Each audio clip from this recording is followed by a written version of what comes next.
Olá, vamos iniciar hoje mais uma leitura do livro de Mauatarrã, O Homem que Calculava.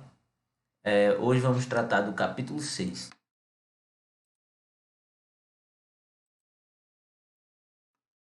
O que ocorreu durante a nossa visita ao Vizir Maluf? Encontramos o poeta Yazid, que não acreditava nos prodígios do cálculo. O homem que calculava conta, de modo original, uma cáfila numerosa, a idade da noiva e um camelo sem orelha. Beremiz descobre a amizade quadrática e fala do rei Salomão. Depois da segunda prece, deixamos a hospedaria do Marreco Dourado e seguimos a passos rápidos para a residência do vizir Ibrahim Maluf, ministro do rei. Ao encontrar na rica morada do nobre muçulmano, fiquei realmente encantado. Ao entrar, desculpa o erro aí. Ao entrar na rica morada do nobre muçulmano, fiquei realmente encantado. Cruzamos pesada porta de ferro e percorremos um corredor estreito e sempre guiados por um escravo núbio gigantesco que trazia algemas de ouro no punho esquerdo. Fomos conduzidos ao soberbo jardim interno do palácio. Esse jardim, construído com fino gosto, era ensombrado por duas filas paralelas de laranjeiras. Para esse jardim abriam-se várias portas, algumas quais deviam servir ao harém do palácio. Duas escravas cafiras que se achavam descuidadas colhendo flores, logo que nos avistaram, correram entre os canteiros e desapareceram atrás das colunas. Do jardim, que me pareceu alegre e gracioso, passava-se por uma porta estreita, aberta em muro bastante alto, para o primeiro pátio da belíssima vivenda. Digo primeiro porque a residência dispunha de outro pátio na ala esquerda do edifício. No meio desse primeiro pátio, todo coberto de esplêndido mosaico, relembrava uma fonte com três repuxos. As três curvas líquidas formadas no espaço brilhavam ao sol. Atravessamos o pátio e, sempre guiados pelo escravo das algemas de ouro, fomos levados para o interior do palácio. Cruzados várias salas ricamente enfeitadas, com tapeçaria bordadas com fios de prata, e chegamos finalmente ao aposento em que se encontrava o prestigioso ministro do rei. Fomos encontrá-lo recostado em grandes almofadas a palestrar com dois de seus amigos. Um deles logo reconheci, era o Sheik Salem Nazair, nosso companheiro de aventuras no deserto. O outro era o homem baixo, de rosto redondo, fisionomia bondosa, a barba ligeiramente grisalha. Trajava com um apurado gosto e ostentava no peito uma medalha de forma retangular, tendo uma das metades amarela, cor de ouro, e a outra escura como bronze. O vizir Maluf recebeu-nos com demonstrações de viva simpatia. Dirigindo-se ao homem da medalha, disse risonho: Eis aí, meu caro Yazid, o nosso grande calculista. Este jovem que o acompanha é o Bagdali, que o descobriu por acaso quando jornadeava pelos caminhos de Alá. Dirigidos, dirigimos respeitosos Dirigimos respeitoso salam ao nobre sheik. Soubemos mais tarde que se tratava de brilhante poeta, Yez Abdul-Hamid, amigo e confidente do califa Al-Muntasim. Aquela medalha singular ele a recebera como prêmio das mãos do califa, por ter escrito um poema com 30.200 versos sem empregar uma única vez as letras Kaf, Ian e Ain. Custe-me acreditar, amigo Maluf, declarou em tom risonho o poeta Yazid, nas façanhas prodigiosas levadas a termo por esse calculista persa. Quando os números se combinam, aparecem também os artifícios de cálculo e as sutilezas algébricas. Ao rei El-Harith filho de Modade, apresentou-se certa vez um mago que afirmava poder ler na areia o destino dos homens. O senhor faz cálculos? Perguntou o rei. E antes que o mago despertasse do espanto em que se achava, o monarca juntou: se não faz cálculos, suas previsões nada valem. Se as obtém pelo cálculo, duvido muito delas. Se não faz cálculo, suas previsões nada valem. Se as obtém pelo cálculo, duvido muito delas. Aprendi na Índia um provérbio que diz: é preciso confiar 7 vezes do cálculo, é preciso desconfiar 7 vezes do cálculo e 100 vezes do matemático. Ai, que dor horrível. Para pôr termo a essas desconfianças, sugeriu o vizir, vamos submeter o nosso hóspede a uma prova decisiva. E dizendo isso, ergueu-se da cômoda almofada e, tomando delicadamente Beremiz pelo braço, conduziu-o até uma das varandas do palácio. Abriu essa varanda para o segundo pátio lateral, que, no momento, desbordava de camelos. E que lindos espécimes! Quase todos pareciam de boa raça. Avistei de pronto 2 ou 3 brancos da magnólia e vários careis de pelo claro. Eis aí, disse o vizir, a bela partida de camelos que comprei ontem e pretendo enviar como dote ao pai de minha noiva. Sei precisamente, sem erro possível, quantos são.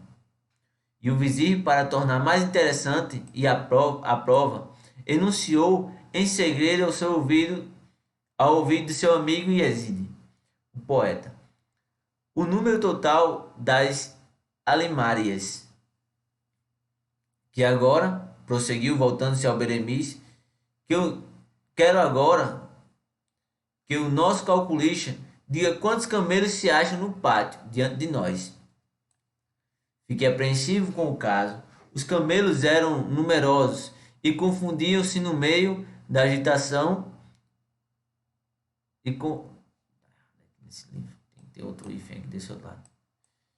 E confundiam-se no meio da agitação em que se achavam. Se o meu amigo, por um descuido, errasse o cálculo, a nossa visita teria como consequência o mais doloroso fracasso.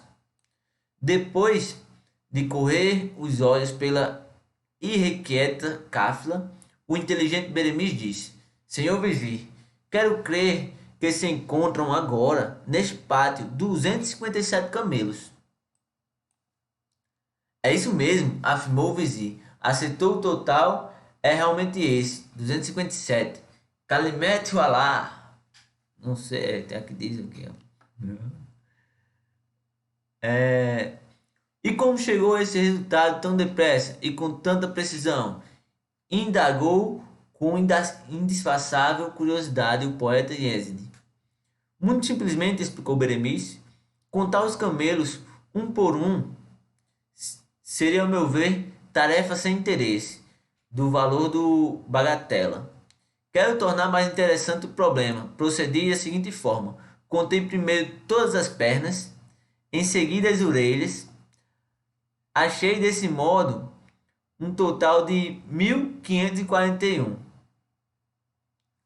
A este total juntei uma unidade e dividi o resultado por 6. Feita essa pequena divisão, encontrei o quociente exato de 257. Pela glória da Caaba, clamou com alegria o vizir. Isso tudo é originalíssimo e estupendo. Quem pudera imaginar que esse calculista, para tornar mais interessante o problema, fosse capaz de contar todas as pernas e orelhas de 257 camelos? E repetiu com sincero entusiasmo: Pela glória de Caaba, devo dizer, senhor vizir, retorquiu Beremiz, que os cálculos se tornam às vezes complicados e difíceis, em consequência do descuido ou da falta de habilidade do calculista. Certa vez em Coi, na Pérsia, quando vigiava o rebanho do meu amo, passou pelo céu um bando de borboletas. Um pastor a meu lado perguntou-me se eu poderia contá-las. São 856, respondi. 856, exclamou o meu companheiro como se achasse exagerado aquele total. Só então verifiquei que por descuido havia contado não as borboletas, mas suas asas. Feita a necessária divisão por 2, encontrei a seguir o resultado certo. Ao ouvir o relato desse caso, expandiu-se o vizir em estrepitosa risada, que soava aos meus ouvidos como se fora uma música deliciosa. Nisso tudo interveio muito sério o poeta Iéside. Uma particularidade que me escapa ao raciocínio. A divisão por 6 é aceitável, uma vez que cada camelo tem 4 patas e 2 orelhas, e a soma 4 mais 2 é igual a 6. Aqui não é 6 ao quadrado, tá? Aqui é só 6, é porque tem a referência aqui embaixo, acredito eu. Aqui, ó. Vou tirar um zoom. Se os camelos fossem, por exemplo, em número de 10, o total de pernas e orelhas é 6 para cada um, seria, é claro, 60. Importa, pois, dizer que o número de camelos é obtido dividindo-se por 6, o número total de pernas e orelhas.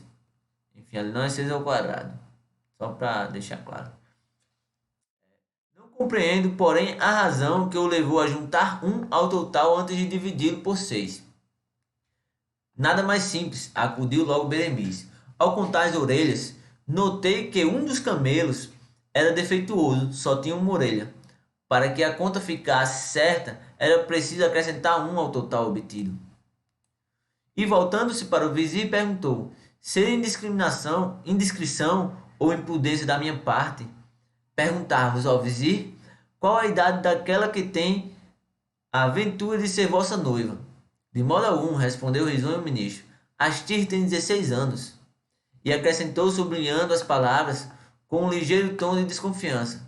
Mas não vejo relação alguma, senhor calculista, entre a idade da minha noiva e os camelos que vou oferecer de presente ao futuro sogro. Desejo apenas, refletiu Beremiz, fazer-vos uma pequena sugestão. Se retirardes da cáfila o tal camelo defeituoso, sem orelha, o total passará a ser de 256. Ora, 256 é o quadrado de 16, isto é, 16 vezes 16. O presente oferecido ao pai da encantadora Astir tomará, desse modo, feição altamente matemática. O número de camelos que formam o lote é igual ao quadrado da idade da noiva. Além do mais, o número 256 é a potência exata de 2, que para os antigos é um número simbólico, ao passo que 257 é primo. Essas relações entre os números quadrados são de bom argúrio para os apaixonados. Há uma lenda muito interessante sobre números quadrados. Queres ouvi-la? Com muito prazer, respondeu o vizir. As lendas famosas, quando bem narradas, são como brincos de ouro para os meus ouvidos. Depois de ouvir palavras tão lisonjeiras, o calculista inclinou a cabeça num gesto de agradecimento e começou. Conta-se que o famoso rei Salomão, para demonstrar a finura e a sabedoria de seu espírito, deu à sua noiva, a rainha de Sabá, a famosa Belquis, uma caixa de 529 pérolas. Por que 529? Sabe-se que 529 é o quadrado de 23, isto é, 529 é igual a 23 multiplicado por 23. E 23 era exatamente a idade da rainha. No caso da jovem Astir, o número 256 virá substituir com muita vantagem o número 529. Todos olharam com certo espanto para o calculista e este, em tom calmo e sereno, prosseguiu. Vamos somar os algarismos de 256. Obtemos a soma 13. O quadrado de 13 é 169. Vamos agora somar os algarismos de 169. A soma dos algarismos, no caso seria 1 mais 6 mais 9, vai somar igual a 16. É 16. Existe, portanto, entre os números 13 e 16, uma relação curiosa, que poderia ser chamada de amizade quadrática. Realmente, se os números falassem, poderíamos ouvir o seguinte diálogo. O 16 diria ao 13: quero prestar-te uma homenagem, meu caro. O meu quadrado é 256 e a soma dos algarismos desse quadrado é 13. No caso, 2 mais 5 mais 6. 2 mais 6 dá 8, mais 5 dá 13.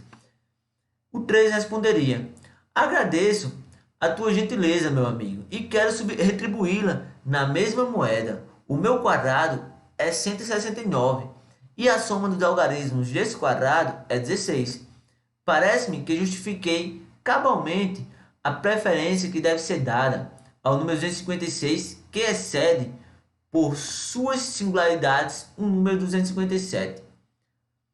A sua ideia é bastante curiosa, concordou prontamente o vizir, e vou executá-la, muito embora venha sobre mim pesar a acusação de plagiário do grande Salomão. E dirigindo-se ao poeta, Iéside rematou: noto que a inteligência desse calculista não é menor que a sua habilidade em descobrir analogias e inventar lendas. Muito acertado, andei no momento em que resolvi convidá-lo para o meu secretário. Sinto dizer-vos, ilustre Misa, tornou Beremiz, que só poderia aceitar o vosso honroso convite se aqui houvesse também lugar para o meu bom amigo Hankitad Maiar, ou Bagdalei, que ora se vê desempregado e sem recursos. Fiquei encantado com a delicada lembrança do calculista. Ele procurava, desse modo, atrair o meu favor a valiosa proteção do poderoso vizir. É muito justo o seu pedido, condescendeu o vizir. O seu companheiro Hankitad Maiar ficará exercendo aqui as funções de escriba, como o ordenado que lhe couber. Aceitei sem hesitar a proposta, exprimindo logo ao vizir e também ao bondoso Beremiz o meu reconhecido amigo, o meu reconhecimento. O, o Bagdali é ele quem narra a história, tá? Fica claro que, não sei se vocês perceberam. Enfim, tá terminado. E até a próxima leitura. Tchauzinho.